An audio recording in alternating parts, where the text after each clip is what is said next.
Hi there everyone, it's Misty here from TheJollyFatElf. Happy Wednesday. Thank you so much for joining me. In today's video, I am introducing a new crafty series. So if you watched Monday's video, I said in that video that I wanted to make sure that I do a no-buy going forward. Basically, I'm allowing myself to just purchase like adhesive or some like a consumable that I've run out of. And other than that, I want to make sure that I'm using every single stamp set in my collection. So I got this wild idea in my head because on my other channel, my Misty channel where I do my makeup, sometimes I use a Roulette Wheel app to pick out what I'm going to be using. So I thought, why don't I do that for my crafting supplies? And that'll help me keep it fresh, keep it fun, and I can work through my collection without it being kind of stagnant, etc. So I have 3 different wheels. I have one that has all of my stamps, including digital. I have one that has all of my pattern paper. That is just physical. I don't have any of my digital paper packs in that. And then the last one is different techniques and coloring mediums. So I think I have no line Copic coloring, no line watercoloring, coloring with Copics, crayons, colored pencils, heat embossing. Like I have a ton of different techniques, etc. in the 3rd wheel. So I'm going to pick one from each wheel and then I'm going to create a project using each of those. So the parameters I've set up for myself is I have to use what I roll, but I can also add in dies, embellishments, those kinds of things. So if you're ready, let's see what we get. So we're going to start with, let me do a screen record. So I have everything in a roulette wheel. This is called Spin the Wheel and it's a random picker app. So you can see here I have all of my stamp sets, and again I have my digital images as well. So let's start with this. I'm trying to figure out how this is going to work for you guys. Let's see. If it's one I've used before, I may hide it because I'm trying to get something I haven't. Oh, so this is a digital image from drawn by Kristen. This is digital. And it's a box of crayons. So let's pick a pattern paper to go with it.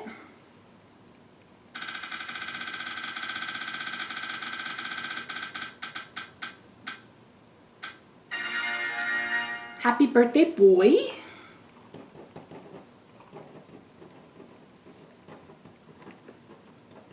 Let's hope we don't get hate embossing because this is a digital image. If it's something I can't do with the digital image, then we will do something else for sure. All right, here we go. Wait, what are you doing?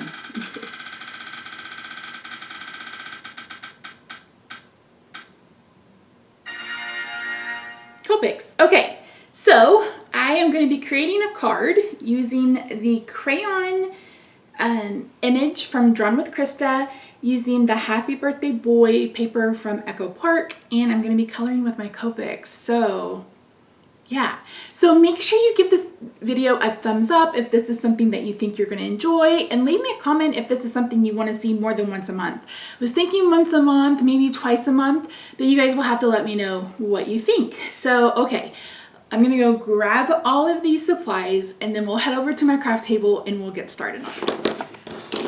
Okay, friends, here we go. So I pulled these 3 patterns from the Echo Park Happy Birthday Boy. I want to use this sentiment. I'm going to try to cut this out of an oval and see how it looks on the Crayola boxes. I went ahead and cut these out with my silhouette, and I sized them for a 4 by 5¼ inch card.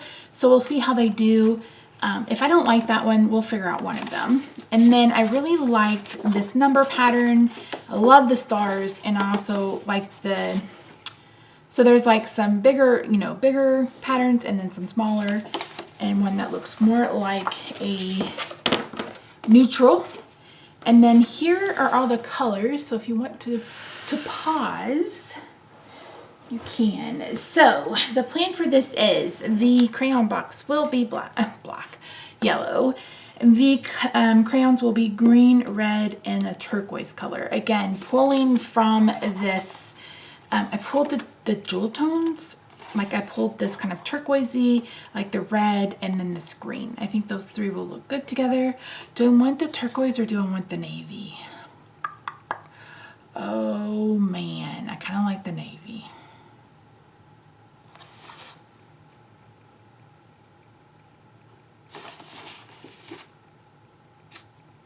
I kind of like the navy.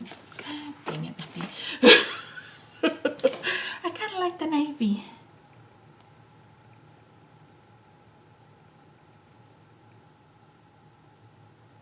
$39, $37, $34, $39. I'm going to go ahead and write down the blue ones, but again, I'm going to use the navy instead of the turquoise. So if I change my mind, or maybe I'll even make two, we'll see. 39, 37, 34, 21. Okay, you've seen the design process. Now let me speed this up and turn it over to VoiceOver Misty, and then we'll make a card and we'll be done. We are going to start with the iconic crayon box. And as you can tell by the color palette, I've picked something that's a bit more muted, a bit more deeper, a bit more richer, and not quite as bright and in your face. So this is not a color palette I would normally go for, but I really, really do like it. And I love that this series is going to have me stretch my skills, learn a new skill, try different things. So again, you guys will have to let me know in the comments down below what you think of this series. And if you want me to keep going or how often you want to see it, etc., etc. I make these videos for you, so I would appreciate your input. So I'm just going from darkest to lightest, starting the darkest in the middle of the box and going out toward the lightest.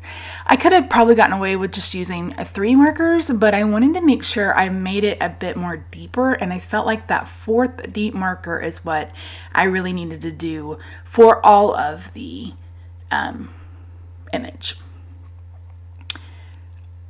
So I really love Krista. You guys know this is the same artist that did the latte cups I've done, the nutcrackers. If you've been with me for a few years, did I use the image from her last year in my holiday card series? I honestly can't remember, but she has her own Etsy shop, which I will link down below. If you're a cookie maker, she also does cookie stencils, and then I think she makes planner stickers and stuff now and digital planner items. And she also has a stamp line with Whimsy Stamps. She's one of their illustrators. So I've always loved her style, and I went back, I think I purchased this in like 2014. So I've had this for a really long time. For the blue, I'm doing the navy right here where the middle meets the end, because the middle one is in front, so that would be where it was darkest. Other than that, I'm just going, again, darkest to lightest. I'm coloring the lightest in that little highlight that she gave us. And I mean, it's really simple coloring. There's not a whole lot to it. Something that I really enjoy. And again, this is probably going to be for a child. This is going to be in my Etsy shop.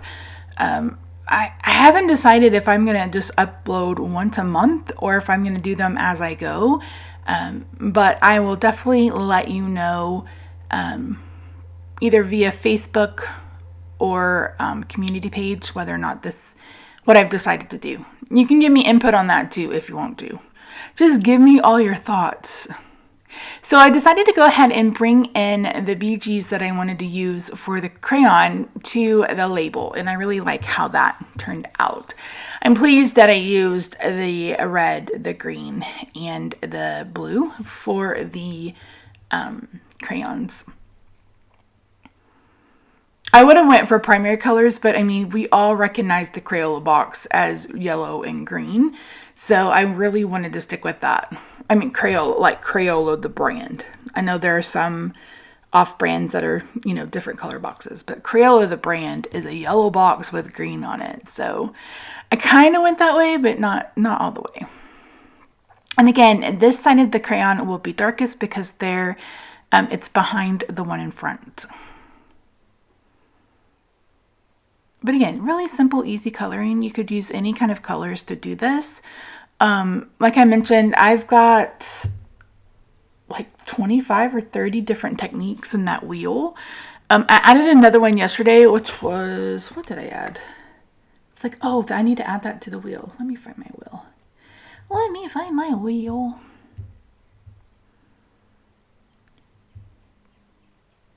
A galaxy background. It's like, I've never done a galaxy background. Well, I kind of did one with the little bunnies and the moon back last summer, but not really. So I put that down too. If you guys have any other techniques, feel free to leave them down below. But I do have like 20 or 30. Okay, now I'm going to bring in my blender pen to clean up around the edges. I did go ahead and give this an offset in Silhouette. That way I could have the white border around it. So I'm bringing in this gift card holder die from Pink Fresh Studio and this oval die. So initially I'm like, okay, Hip Hip Hooray is just way too big. And then I thought, oh, this birthday boy would work. Okay, let's try the birthday boy. And then I got it out and I'm like, ugh, I don't like it. So there you go. So I've decided to bring in a stitch rectangle from Pink and Maine. And I believe this oval is from My Favorite Things. So I'm going to cut the oval out of the star pattern. And then I'm going to go ahead and piece together the background, and then I'm going to cut it out at the same time. That way I have the stitching in the correct place. So I'm just trimming that down so I can put it on the piece of paper. And again, you could cut this down and then die cut it, but I just figured this would be a little bit easier for me. And you guys know I am prone to screwing up. This is foreshadowing, by the way. We're foreshadowing something. You may have already caught it.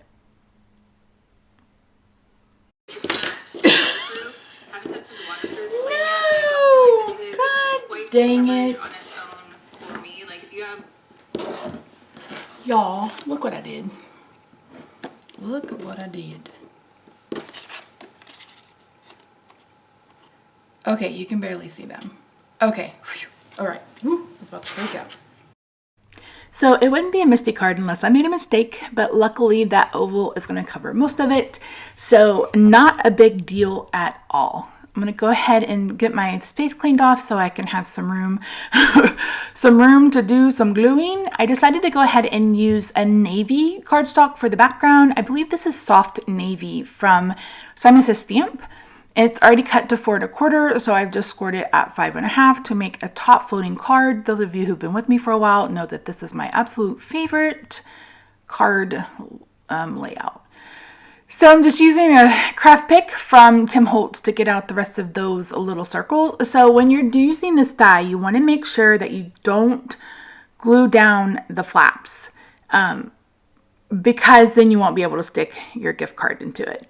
So you're going to see me kind of pull up the flaps. I don't have a card in my craft room. I need to get one. But you just want to make sure that you don't put any glue behind those flaps.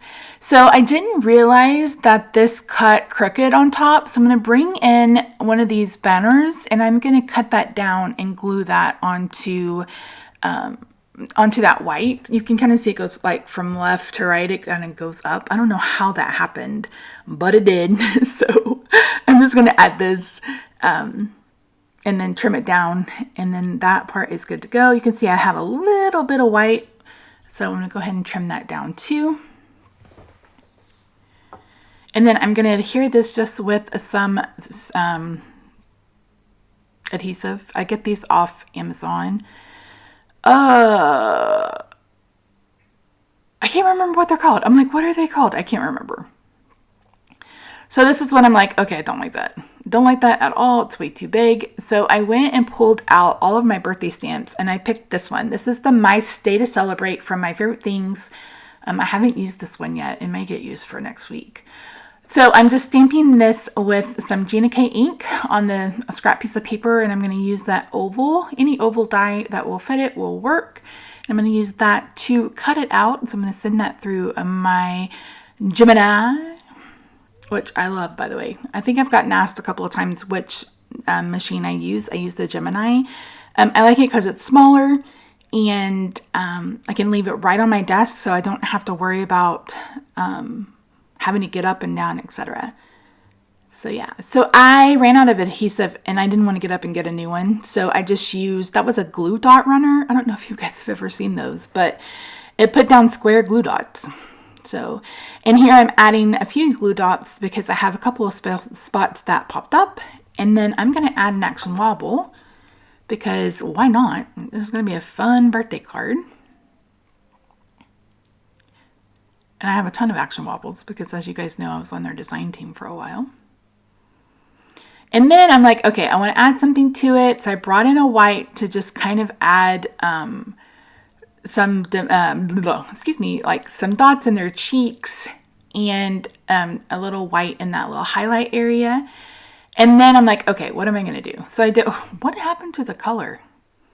Oy vey. So I'm going to bring in some dots, some enamel dots, and I'm just going to use the darkest color from the red, the blue, and the green to color some of these dots. And then, excuse me, once they've dried, I'm going to go ahead and pop them on the card, and then that's it. I didn't add any glitter. Can you imagine?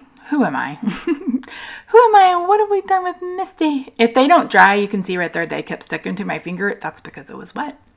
But that's everything. Thank you so much for joining me. Let me know again what you think of this series down below. I think it's going to be so much fun and I cannot wait to see what I get next. Don't forget to subscribe, like, leave me a comment, and I'll see you guys in the next video. Bye for now.